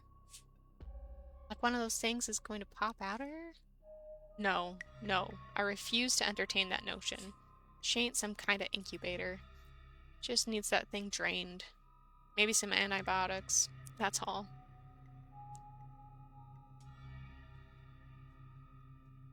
This is just like that deer. Deer? What deer? I ran into one earlier. Had growths just like Birdie. As you, Duke, and Stella take stock of the situation, a sound begins to wrap around you, gently at first, barely a whisper. But then a guttural moan, and then another, and another, until suddenly you find yourself surrounded by a chorus of groaning misery. I think we should get out of here. Agreed. We've all had enough excitement. Come on, Bertie, let's get you home. Are you guys hearing this? She starts filming again. As Duke scoops up the injured Bertie, the voices in the tree intensify. It's like you're all suddenly surrounded, the strange sounds coming closer, growing bolder. What in the hell is that? You feel a tightening in the leash, pulling at you from behind. Don't you dare step another foot closer, or I'll shoot. Don't think I won't. The man hesitates, and the thing steps forward, fixing what seems to be its eyes on Bertie, tucked under Duke's arm. The leash is drawn fully taut, and then there is a sudden looseness. Gretchen starts making ungodly noises, screaming and howling along with the din around you. You and Stella turn just in time to see another of the creatures slithering out from the bush. Gretchen's whines and barks reaching a fevered pitch as another creature's malformed hands grasp at her. Oh my god. What's going on over there? As Duke glances back, everything seems to happen at once. A patter of unnatural feet, and then chaos. No! Duke grapples with a thing as it grabs at a shotgun, pushing the barrel out of the way as it grasps for Bertie with oddly jointed limbs, while Stella stares in shocked silence, as if paused, watching as the other creature attempts to wrestle Gretchen into the darkness, her desperate cries going unheeded. Shit, shit, get your grubby little hands off my bird. Puppy.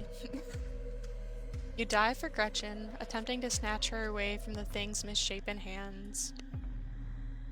You manage to grab her, but the creature isn't deterred. It rears back on its hind legs, its mouth opening, whispered tones sliding out alongside something sharp and unnatural. But then there is the deafening blast of Duke's shotgun, and suddenly it is gone. Duke? Yuck! Oh my god, oh my god! What do we do? Okay, first things first, I grab Gretchen. There, step 1 is done. Gretchen is safe. Great. Okay, step 2. What's step 2? There's also the fact that while Duke is old, he was already, like, I don't know, he had the gun, so he's, like, more able to defend himself between him and Gretchen. Get to choose many more times in this game. Yay! I love making decisions. It's my favorite thing to do.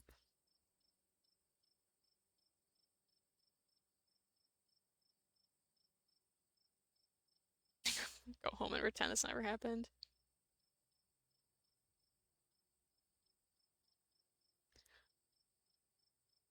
We call the cops. Obviously. Do you have signal out here? I know I don't. Look, we're going to have to run through the woods to reach a road anyway. I say we might as well chase after those things and get as much footage as we can. No one is going to believe us if we don't have proof of what happened. We owe it to Duke. Stella doesn't wait another moment. She holds Gretchen close and starts running. Alone in the dark woods, you have little choice but to follow her. There are more of them. A lot more of them.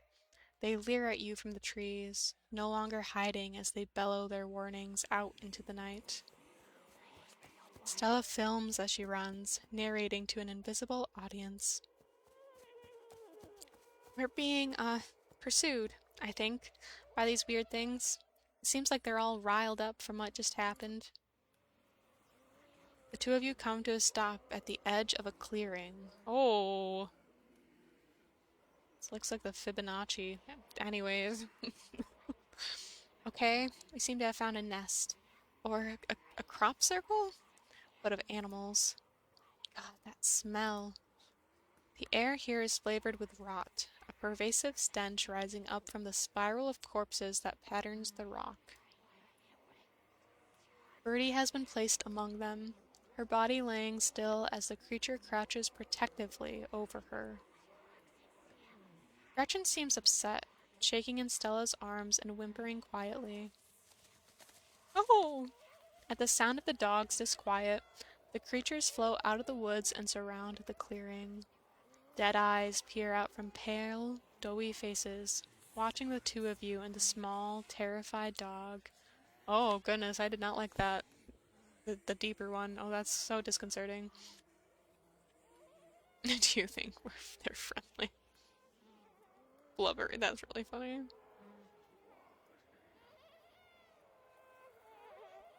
Should we try to get Birdie? That didn't go so well earlier. You know, I think I have enough footage. The two of you take a few steps back from the clearing, then turn and start running together back through the woods, driven by a deep animal instinct to get away from whatever these things are.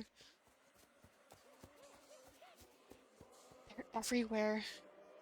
God, how many of these things are there? They reach out to you from between bushes and tree branches, grasping for anything they can get a hold of, their howls filling the night. We're almost there. You and Stella reach the main road, and the whispers fade back into the sounds of nature. It sounds like they've stopped following us. Should get reception now that we're back on the main road. Let me find my phone so I can call the sheriff. You feel a buzz in your pocket. 6 missed calls from Tabitha, and 13 text messages.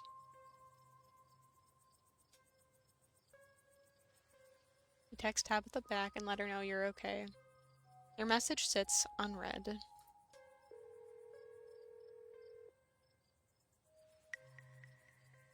I don't think Tabitha would be so needy, oh goodness. Yikes, Tabitha's been blowing up my phone. Guess she must be worried about you. But, first things first. Let's call the police. Stella pulls out her phone and dials. Hello? Earl? It's Stella Richmond. I'm up the mountain on the Esgina trail? Oh my goodness. Duke is dead, Earl. Shotgun. It happened right in front of us. There's something in the woods. Okay. Yeah. Yeah, I think we're okay, but hurry. Jesus, Earl. Who's going to tell Bo? Guess now we wait.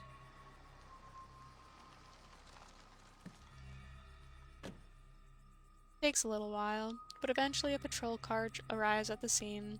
Out of it walk 2 officers, Sheriff Hugby, a friendly older man, and Deputy Franklin, a serious man wearing sunglasses despite it being the middle of the night. What an interesting choice. Do you think he was driving with those sunglasses on? See, right there. A thing jumps out of the woods, and the shotgun goes off. What in Sam Hill? What is that? Some kind of Pillsbury Doughboy? Could have been a naked maniac. As the video reveals the creature's nest, Franklin ever so slightly lowers his sunglasses. Or a whole bunch of naked maniacs. What the heck is that? Some sort of crop circle? They killed Duke. Uh-huh. Now we're gonna have to confiscate this camera, Miss Richmond, if you don't mind. This is evidence. But okay. Let me just turn it off to save the battery. Here you go, Deputy Franklin. We appreciate your compliance with the law. We'll get a team out in the morning to retrieve the body, but for now, Sheriff Hugby and I... Please, call me Earl. Earl and I will escort you and... Who are you, exactly? That's Starlet.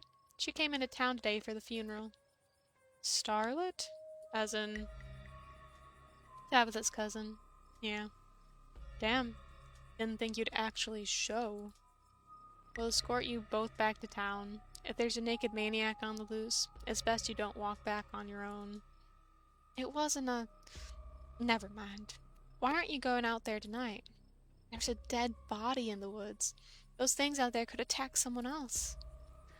Well, it ain't exactly like old Duke is going anywhere at this point. He'll still be out there in the morning. This is such a crazy thing to me. Like, what do you mean?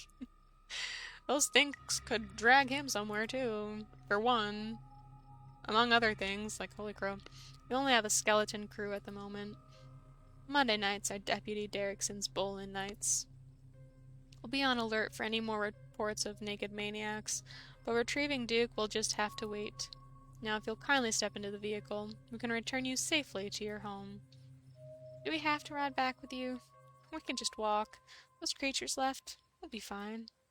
I'm afraid I'm going to have to insist. For your own safety. Stella sighs. Okay. Thank you. You can ride up front with me, little lady. That is, if your mama permits. Sure, Earl. You can hold Gretchen on the way back to town. Puppy! You are just the cutest little thing, Miss Gretchen. Yes, you are. Sheriff Hugby pats Gretchen on the head affectionately, but she remains wholly focused on Stella.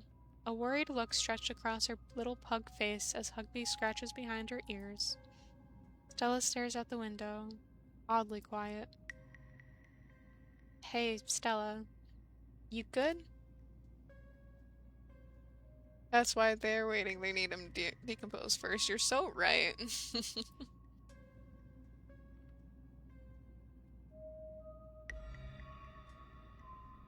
Reach out and rest your palm gently on her shoulder.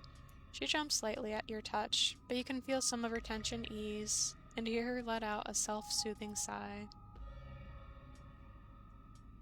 I guess we just saw a man die. I don't know what to say either. Looks to me she's just got a bout of car sickness. Must be why she thought walking home sounded like such a good idea. Guess whatever y'all saw out in them woods wasn't as bad as an upset tummy. I'm sure she'll be right as rain once we get down the hill. Back down the hill, though she'd best try not to hurl in the meantime. We wouldn't want Franklin here to have to work late cleaning the squad car. We're only a few minutes away now. Y'all had better keep it together until then. Calm down. Soon, the rumble of gravel beneath the tires gives way to uneven pavement, and the car comes to a stop in front of a small cottage. You two stay out of trouble. We'll have this all sorted out in the morning. Just get a good night's sleep. And you, whatever your name was. Starlet. Sure. You're in town for the funeral? Good. Don't you go leaving before then. I imagine we'll need to ask you a few questions about everything you've seen tonight. Stella, keep an eye on her for us. Oh goodness. My speech. Keep an eye on her for us. Make sure she doesn't get into any more trouble. Y'all have a good night now. Bye-bye, Gretchen, and y'all have a lovely evening. If any bugaboos give you trouble, you know how to get in touch. I know how to read. And here you are, back in town, away from the woods with no one but Stella in sight. Holy shit.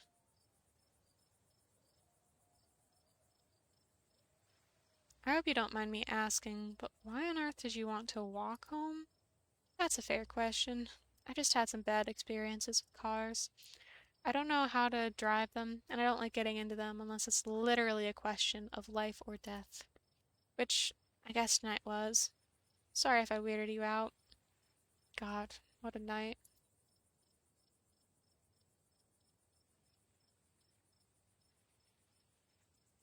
How are you holding up? How am I holding up? I mean, not great, but I'm more worried about you. I can't believe they just implied that you're a suspect, even after we showed them all of that footage. even after we found that nest. But it's okay. I'm not going to let anything bad happen to you. I was there. I filmed the whole thing. At the very least, it'll never hold up in court. And it won't get to that point either, because we're going to do a little investigating of our own. We've got to find out more about those things. If we can get clearer footage, or better yet, trap one of them, there's no way they can blame you for what happened. The library doesn't open for a while, but I've read every book on cryptids they have, and never came across anything like this. There is someone in town who might have some useful information. My friend's mom. Her place isn't far. We should head over there, if it gets any later.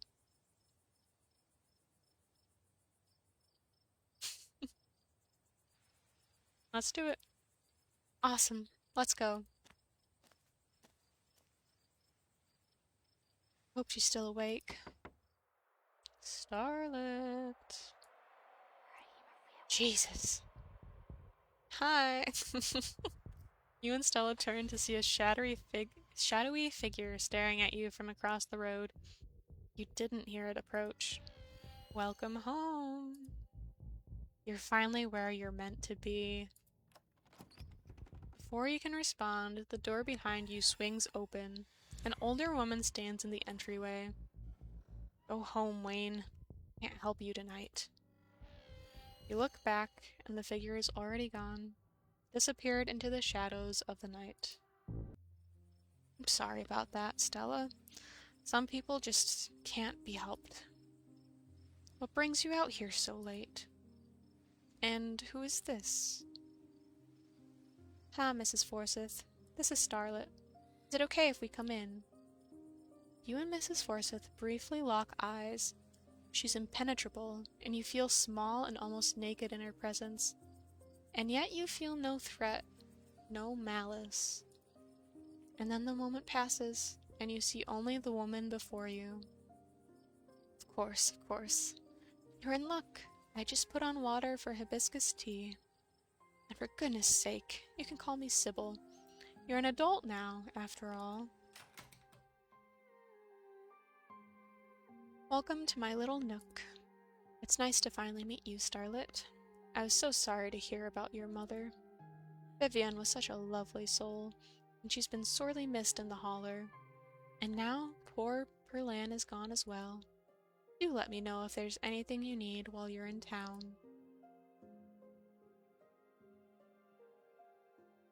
Who was that outside? Just a very sick man. You don't need to be worried about him.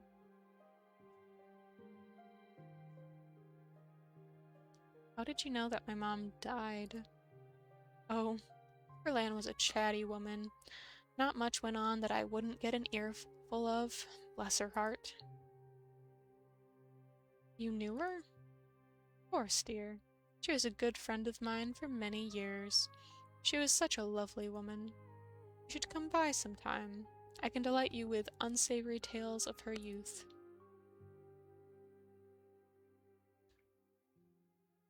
We need your help. Ah, yes. I suppose pleasantries can wait for another time. What's got you here so late? You seem troubled. You know about weird stuff, right? Unexplainable stuff? Go on. Duke was killed tonight by something in the woods. Oh my lord. Have you Symphysis. Whoa, emphasis on syllables. I love combining words. Scarlet, thank you. I did think it was kind of funny. Have you contacted the police? Yes, and they didn't take it very seriously.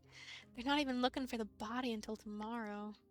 Those things out there, I don't even know how to describe them. Here, I can show you. Stella pulls a memory card out from her sleeve and pops it into her phone. I wasn't about to just let the police hold on to this. At least not before we had a chance to make a copy. Smooth. The cops wouldn't know what to do with that footage anyway. Imagine if they accidentally erased it. Exactly. I'll give it to them if they ask again. But for now, we can examine the footage for ourselves.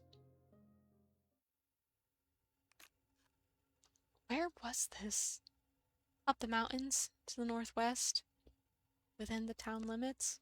Yes, I see. Is there a way to make the video bigger and louder, if you can? I need to plug the memory card into a computer. I could go back and get mine. No need. Nika should still be awake. She can lend us hers. You better come with, Stella. I'm sure she'll be more willing to help a friend than her nosy mother. Kanika, come on out. We could use a little help. What, Mom?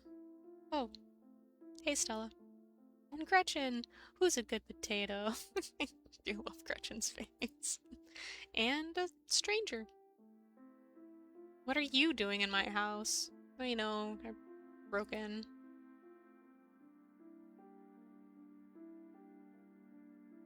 Hi, I'm Starlet. Tabitha's cousin. Oh, great. Sweetie, we were wondering if we could borrow your laptop. Stella and her friend have a video to show us. It's really important, Kanika. Okay. My room's a mess. I'll just bring it out there.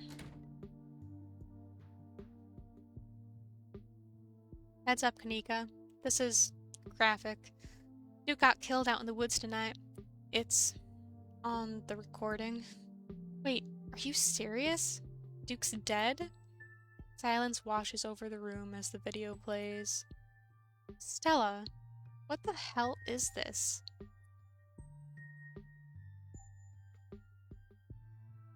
I'm sorry either of you had to see this, but Starlet and I have no idea how to make heads or tails of it. Stella, are you okay? I'm fine. Really. I'm okay. You remain silent. Poor Duke. Poor Beau. Has anyone told him yet? We talked to the police. I hope they told Beau, but Earl and Deputy Franklin didn't seem to be in much of a hurry to do anything. I'll call him later tonight. But for now, we have something far more serious to discuss. Whatever happened in the woods, we weren't supposed to see any of that. You're not wrong. My grandmother used to talk about pale creatures called ditchlings. She always said they were a terrible omen, a sign of suffering to come. Mom, come on. Whatever's doing this is serious. Stop scaring Stella and Starlet with this telepoke crap. Kanika, sweetie, let your mother talk. She always said they never hurt people, despite that grisly scene in the woods. But Duke is dead. Then if these are ditchlings, his death was an accident. Or my grandmother was wrong. She was very rarely wrong. Just as birds flock before a storm, the ditchlings congregate where tragedy is soon to fall. Ditchlings are kind of like Absol, in a way. Sounds like. To see so many in one place. Sybil holds her silence. Jesus, Mom, haven't they already been through enough? Do you really need the spooky window dressing? What if it's important window dressing? Okay, I know when I'm outnumbered. Booksmart and mystical. Yo, I don't think I realized that they could combine. That's kind of fun. Must be take a menu option that requires 2 traits. Yeah, fusion! That's a fun achievement, sorry. It must be part of their life cycle. I looked at that chicken up close, and it looked like some sort of parasitic growth. If these ditchlings congregate around doomed people and places, maybe it's like the negative energy is part of that life cycle too.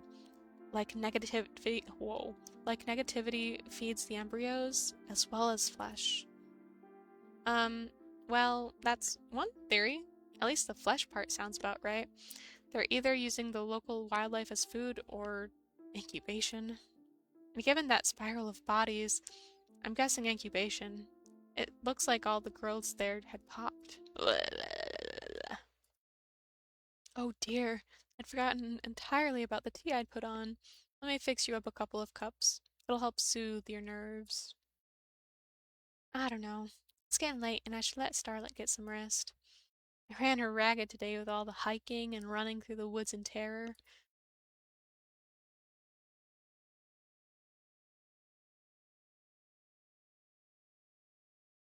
I can keep going.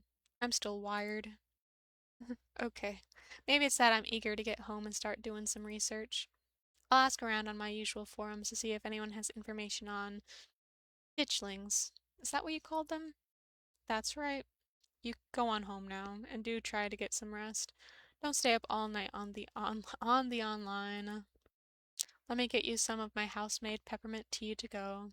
It really does wonders to soothe the soul. Bye, Stella. I'll see you tomorrow, okay? And call me if you need to talk. Thanks, Kanika. I'll see you. Bye, Starlet. Bye. It's excellent, iced or warm. Warm. Though with the nights getting chillier, warm will probably be best. Helps wake up the bones. Be careful out there, both of you. Why do I feel like I just heard someone breathe in my left ear? Hello? Sybil turns and closes the door behind her. Alrighty, let's call it a night. Mind walking me home? And here we are. You're welcome to stay the night if you want.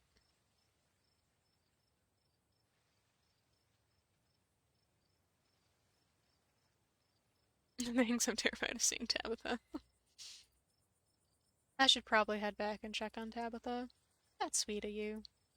Are you sure you're okay heading back up that mountain alone?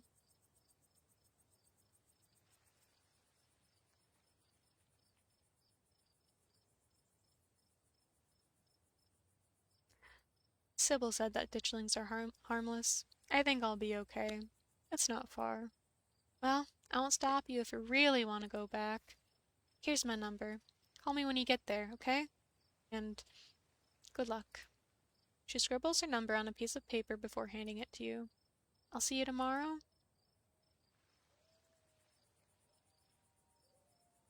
Yeah, we're in this together. Yeah, we are. Stay safe, buddy. As far as you know, those creatures from the woods have infested these trails as well, but it's too late for you to turn around. You'll either make it back to the estate, or you won't.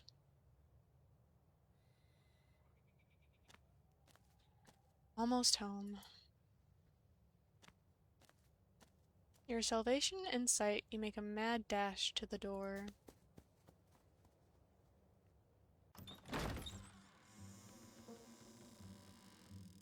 Oh, thank God you're back. Where the hell have you been?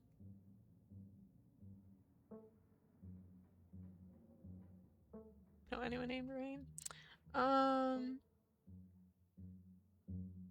called you back as soon as I had reception. Did you? I didn't notice.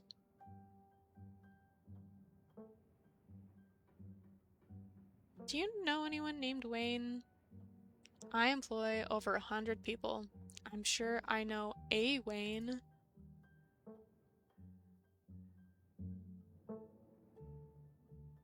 Hi, Tabby. Oh, that's crazy.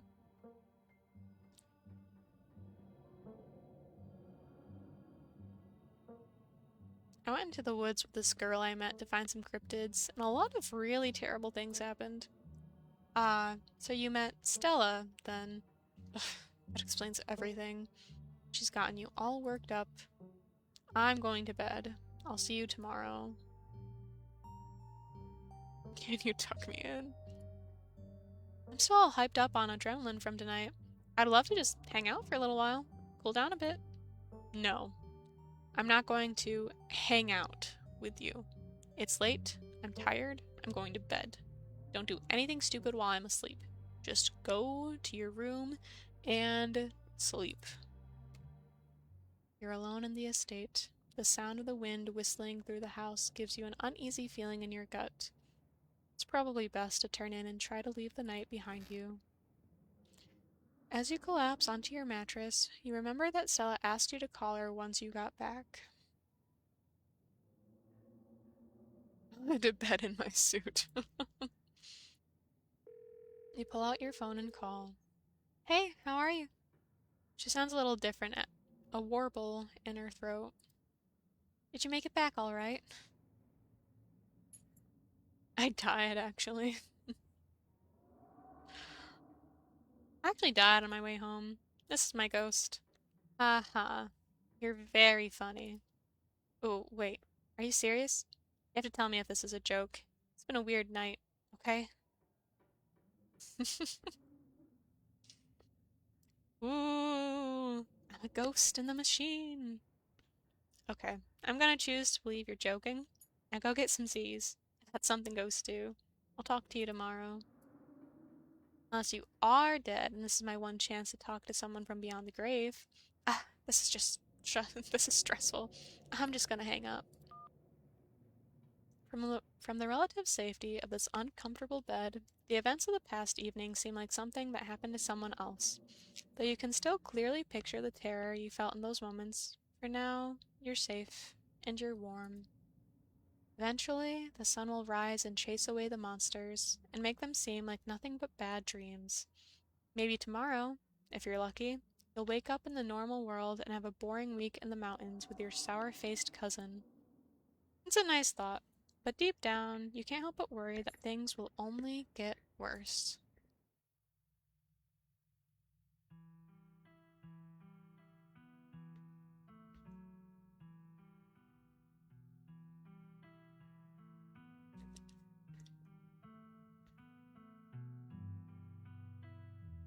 Aw, this is so pretty.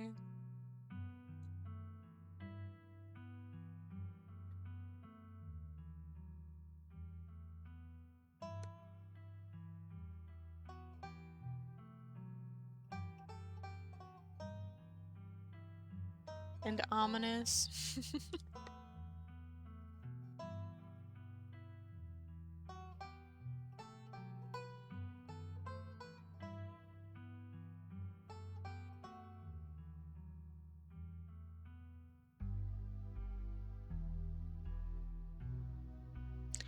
Today, this is where I will stop.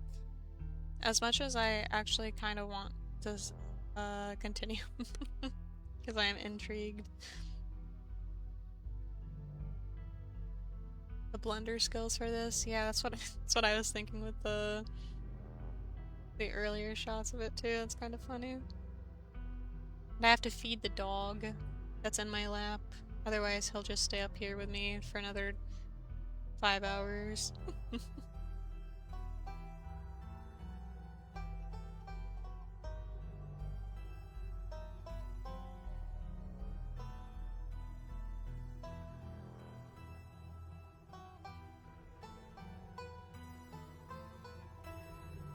All the locks.